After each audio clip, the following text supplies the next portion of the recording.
Hello viewers, अस्सलाम वालेकुम। कैसे हैं आप लोग? उम्मीद करता हूं खैरियत से होंगे। मेरा नाम सुफियान फारूक और आप देख रहे हैं हमारा और आपका अपना channel Sufiyan miles and money. काफ़ी दिनों बाद मुलाकात हो रही है, तो वेलकम बैक टू और अकाउंटिंग लेक्चर्स जो कि हमने इस काफ़ी टाइम से डिसकंटिन्यू किया हुआ था टू दिस हॉलीडे सीज़न। तो अभी शुरू करते हैं और आज का हमारा जो टॉपिक होगा वो है, आज हम जिस टॉपिक पे बात करने जा रहे हैं वो एक ऐसा स्टैंडर्ड है जो कि हर बिजनेस के लिए डायरेक्ट इम्पैक्ट करता है और अकाउंटिंग का सबसे ज़्यादा प्रैक्टिकल और एग्जाम टेस्टेड टॉपिक भी है, जो कि है IFRS 15। अब IFRS 15 है क्या? ये है revenue from contract with customers, कि वो रेवेन्यू जो कस्टमर के साथ कॉन्ट्रैक्ट करने से हासिल होता है। अच्छा, इस स्टैंडर्ड का जो पर्पस है बताने का कि रेवेन्यू को कैसे और कब रिकॉग्नाइज किया जाए। इससे पहले होता था IAS 18 एंड IAS 11। ठीक है, IAS 11 होता था और IAS 18 होता था। एक ये किस लिए? रेवेन्यू एंड कंस्ट्रक्शन के जो प्रोजेक्ट्स होते थे, ठीक है, उनको हैंडल करता था। लेकिन अब क्या हुआ, अब जो है ना वो अकाउंटिंग स्टैंडर्ड बोर्ड ने कहा कि IAS 18 और IAS जो है ना 11, इन दोनों को करो ख़त्म। ठीक है, और इसकी जगह पे लेके आओ एक ऐसा स्टैंडर्ड जो दोनों को से साथ डील करें। तो उसके लिए लाया गया IFRS 15। तो ये था इसका छोटा सा बैकग्राउंड। आइए शुरू करते हैं IFRS 15। अच्छा, सबसे पहले है जनाब ऑब्जेक्टिव। ठीक है, ऑब्जेक्टिव। ठीक है, ऑब्जेक्टिव क्या है IFRS का? कि इसने क्या करना है, इसने एस्टेब्लिश करना है। एस्टेब्लिश किसको करना है? प्रिंसिपल।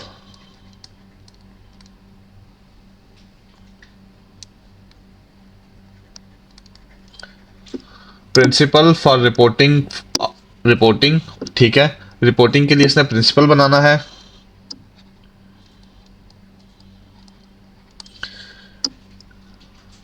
किसके लिए? Useful information. यूजफुल इंफॉर्मेशन किसके लिए? फाइनेंशियल स्टेटमेंट्स के लिए। ठीक है, इसने एस्टेब्लिश करना है प्रिंसिपल रिपोर्टिंग के लिए, यूजफुल के लिए, किसके लिए? फाइनेंशियल स्टेटमेंट्स के लिए। ठीक है, और इसमें क्या बताना है उसने? उसने बताना है नेचर। ठीक है, उसने बतानी है अमाउंट, उसने बतानी है टाइमिंग, और उसने बतानी है अनसर्टिनिटी। ठीक है, नेचर, अमाउंट, टाइमिंग और अनसर्टेनिटी किसके लिए? रेवेन्यू के लिए। फॉर रेवेन्यू के लिए। और किसके लिए? And cash flow arising from contracts with customers. ठीक है, तो उसने अनसर्टेनिटी उसने बतानी है नेचर, अमाउंट, टाइमिंग, अनसर्टेनिटी किसके लिए? रेवेन्यू के लिए।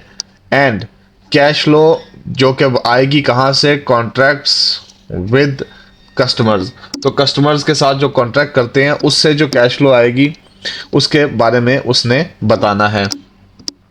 यानी कि रेवेन्यू कब और कितना जो है ना वो रिकॉग्नाइज करना है। बेस किस पे कर रहा है? परफॉर्मेंस ऑब्लिगेशन के ऊपर। परफॉर्मेंस ऑब्लिगेशन के ऊपर ये बेस कर रहा है कि हमने रेवेन्यू कब और कितना रिकॉग्नाइज करना है। अब इसका स्टेप 2 है स्टेप 2 में वो क्या कहता है कि 5 step revenue recognition model use करें। ठीक है, 5 स्टेप रेवेन्यू रिकॉग्निशन मॉडल जो है ना वो फॉलो करना है। उसमें सबसे पहले मेरे ख्याल अगले पेज पे चले जाएं ताकि आपको नजर आ सके।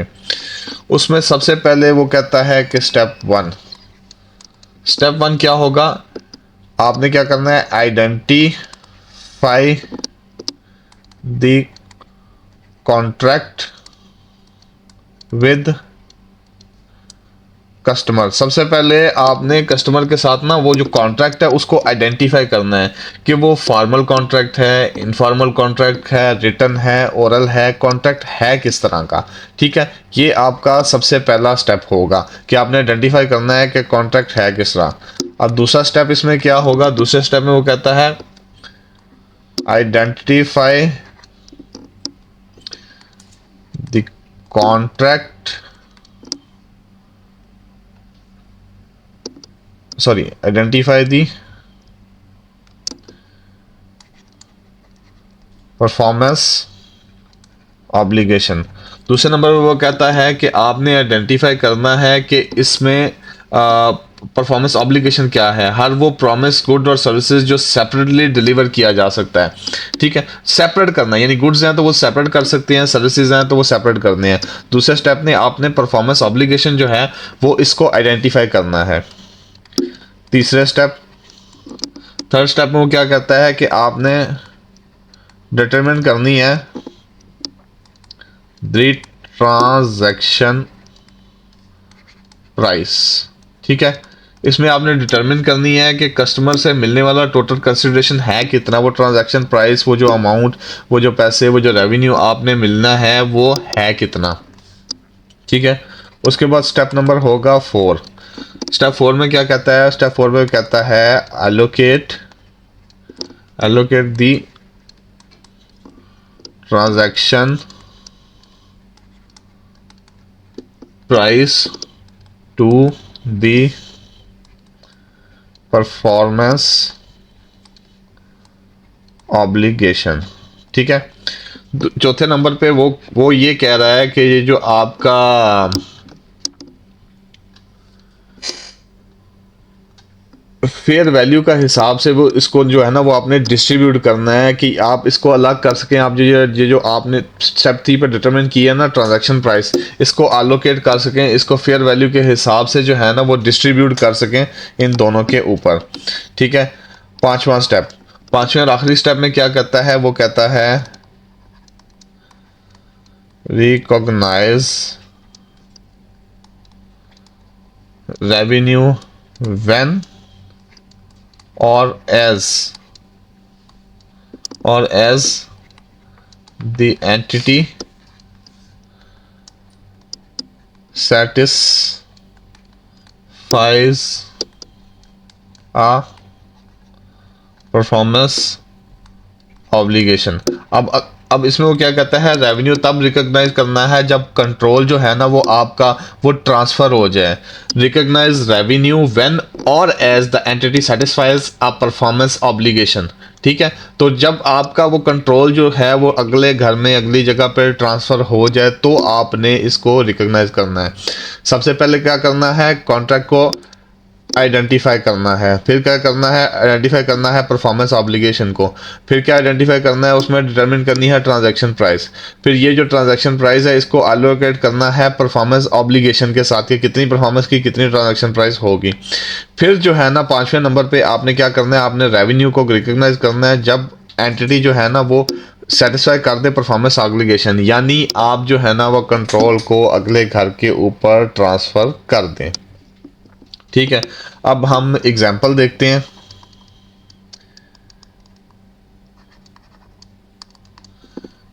ठीक है, अब क्या है, कॉन्ट्रैक्ट फॉर एईडी 10,000।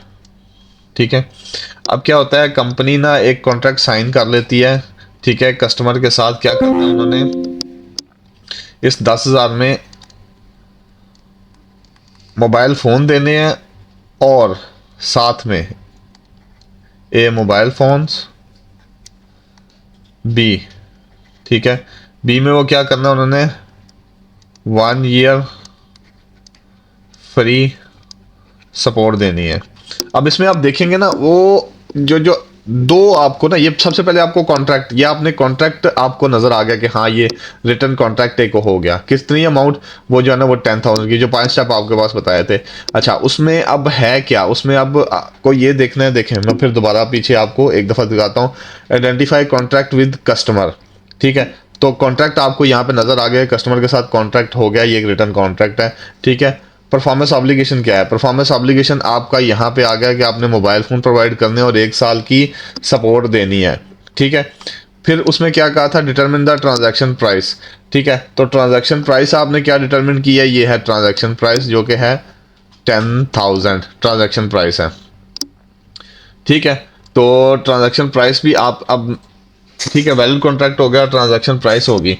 अब क्या करना है, आप देखें, ठीक है, ये तीनों चीज़ें तो आ गई, अब टोटल प्राइस 10,000 आ गई। अब आगे आता है स्टेप 4। स्टेप 4 में क्या करना है, हमने क्या करना है, एलोकेट।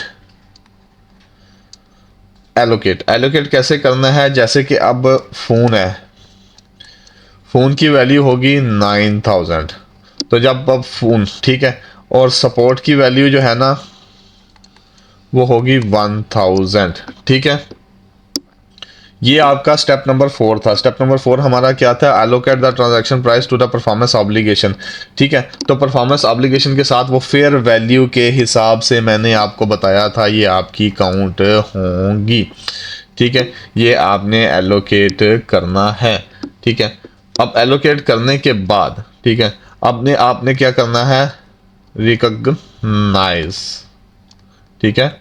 रिकॉग्नाइज कैसे करना है, 9,000 जो है ना वो कर देना है ऑन, एक minute, on delivery of phone. जब आप फ़ोन डिलीवर करेंगे, जब आप फ़ोन उनको देंगे, आप अपना वो रिस्क जो है वो उनको ट्रांसफ़र कर देंगे, उनके पास चले जाएंगे, तो आप 9,000 रिकॉग्नाइज कर लेंगे। अब पीछे बचा 1,000। 1,000 कैसे रिकॉग्नाइज करेंगे, अब क्योंकि ये 1 साल की सपोर्ट है तो इसको कर देंगे डिवाइड 12 मंथ्स पे, ठीक है, 12 मंथ्स। अब 12 मंथ्स में आप 1,000 जो है ना वो आप मंथली तौर पर इसको रिकॉग्नाइज करेंगे। अच्छा अब आगे है टाइमिंग ऑफ रेवेन्यू रिकॉग्निशन, ठीक है, टाइमिंग ऑफ रेवेन्यू रिकॉग्निशन। अच्छा इसके दो तरीके होते हैं, two ways to recognise revenue, ठीक है। एक होता है at a point in time और दूसरा होता है ओवर द टाइम। अच्छा at the point of time में क्या होता है, जैसे प्रोडक्ट सेल है, तो आप कुछ भी प्रोडक्ट है, जैसे हमने ऊपर मोबाइल की मिसाल ली थी, प्रोडक्ट सेल है, ठीक है, तो वो तो एट द पॉइंट हो गया, आपने मोबाइल उनको दिया, आपने रिकॉग्नाइज कर लिया। और over the time, over the time में क्या होता है, ये सर्विस कॉन्ट्रैक्ट है जो आपने उनको सपोर्ट के तौर पर दिया था, ये लॉन्ग टर्म होता है या लॉन्ग टर्म कंस्ट्रक्शन है या कुछ इस तरह का है, ठीक है। तो उसकी बेसिस पे ये जो है ना ओवर द टाइम जो है ना वो रिकॉग्नाइज किया जाएगा। अब इसके इंडिकेटर्स, ठीक है, इंडिकेटर इसके क्या है, लीगल टाइटल ट्रांसफर्ड, या तो लीगल टाइटल ट्रांसफर हो जाए, ठीक है, या फिजिकल पोजेशन जो है ना वो ट्रांसफर्ड हो जाए, ठीक है, वो ट्रांसफर हो जाए। तीसरे नंबर पे customer accepted the asset, customer ने एसेट को जो है ना वो एक्सेप्ट कर लिया हो। और चौथे नंबर पे है जो मैंने पहले ही बताया था, रिस्क एंड रिवार्ड जो है ना वो ट्रांसफ़र हो जाए। तो कौन कौन सी हैं? लीगल टाइटल जो है वो ट्रांसफ़र हो जाए, फिजिकल पोजेशन ट्रांसफ़र हो जाए, कस्टमर ने एसेट रिसीव कर लिया हो, या रिस्क एंड रिवार्ड ट्रांसफ़र हो जाए। तो ये हैं वो इंडिकेटर्स जो है ना कंट्रोल को ट्रांसफ़र करने के। ये इंडिकेटर किसके लिए हैं? कंट्रोल के लिए। तो जब कंट्रोल ट्रांसफ़र हो गया तो आप जो है ना वो रिकॉग्नाइज कर सकते हैं। ठीक है, आगे क्या है? आगे हम देख रहे हैं कॉन्ट्रैक्ट मॉडिफिकेशंस। ऐसा पॉसिबल है, हो सकता है हमें कुछ कॉन्ट्रैक्ट में मॉडिफिकेशंस करनी पड़ सकती हैं, तो उसको भी स्टैंडर्ड के अंदर बताया गया है कि अगर कॉन्ट्रैक्ट में कोई चेंजेस हो जाए, ठीक है, जैसे कि add new goods and services, या चेंज इन प्राइस, या प्राइस में कुछ चेंज आ जाए, नई गुड्स आ जाए या प्राइस में कुछ चेंज आ जाए, तो जो नया कॉन्ट्रैक्ट है वो ट्रीट होगा अगर न्यू गुड्स और मतलब वो क्या है, वो उससे डिस्टिंक्ट है। और प्राइस प्राइस जो है ना वो रिफ्लेक्ट करती है कि स्टैंड अलोन सैलरी। क्या चीज़ें? दो चीज़ें कौन सी? डिस्टिंक्ट, ठीक है, होनी चाहिए, और स्टैंड अलोन सेलिंग प्राइस।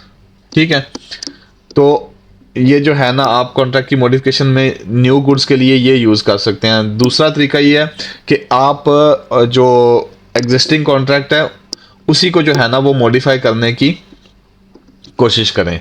ठीक है, अब इसके लिए हम जो है ना वो एक प्रैक्टिकल सिनेरियो देखते हैं। ठीक है, एक मिनट जी, अगले पेज पे चलते हैं और आपको बताते हैं। ठीक है,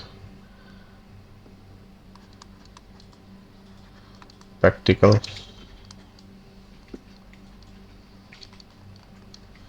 सिनेरियोस। प्रैक्टिकल सिनेरियोस क्या हो सकते हैं? एग्जांपल लेते हैं, रिटेल, ओहो सॉरी, रिटेल शॉप की, कि कस्टमर क्या करता है? कस्टमर बाय करता है एक लैपटॉप, ठीक है, 1 साल की,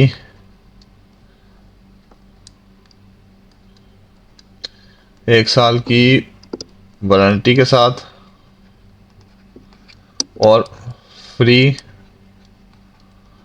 सॉफ्टवेयर के साथ। ठीक है, तो इसमें क्या है? इसमें है सेपरेट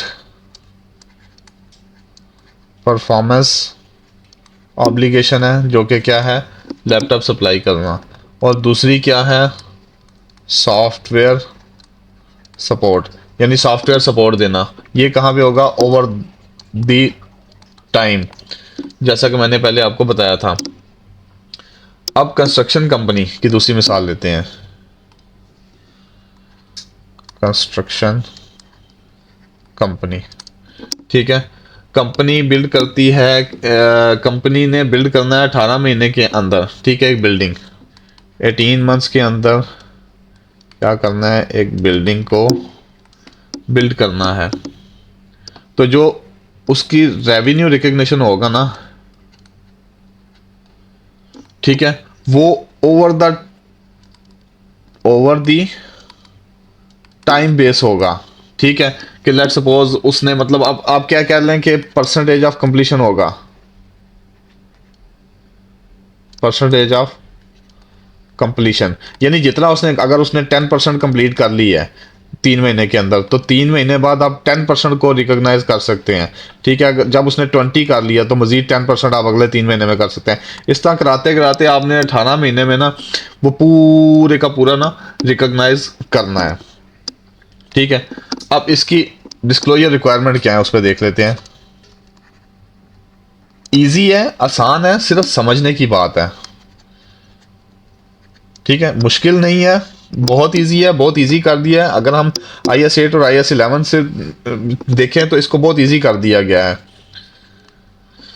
कंपनीज मस्ट डिस्क्लोज, कंपनियों को लाजम डिस्क्लोज करना चाहिए। क्या करना चाहिए? रेवेन्यू बाय, अब ये इंपॉर्टेंट है, revenue bye type of products, ठीक है। अब एंड सर्विसेज, मैं मिसाल दूंगा एक वर्कशॉप की।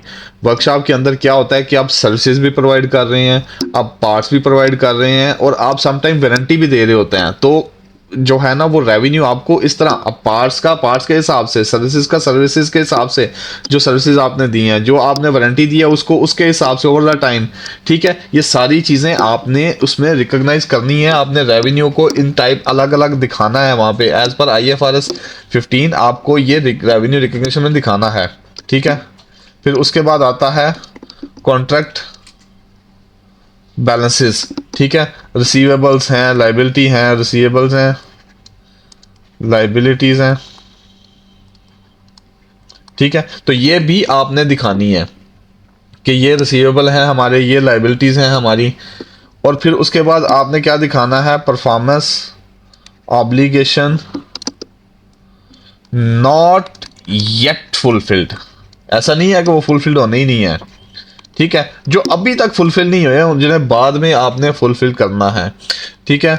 और सिग्निफिकेंट, ठीक है, जजमेंट्स, ऐसी जजमेंट्स जिनसे यूज़र के डिसीजन पे कुछ फ़र्क पड़ सकता है। किसी कंस्ट्रक्शन में आपको तोड़ के दोबारा बनाना पड़ सकता है, कुछ हिस्सा, कुछ एरिया, कुछ घर, कुछ, तो वो आपने सिग्निफिकेंट जजमेंट जो है ना वो भी आपने बतानी है, ठीक है। तो ये सारी की सारी डिस्क्लोजर रिक्वायरमेंट्स हैं अंडर IFRS 15, ठीक है।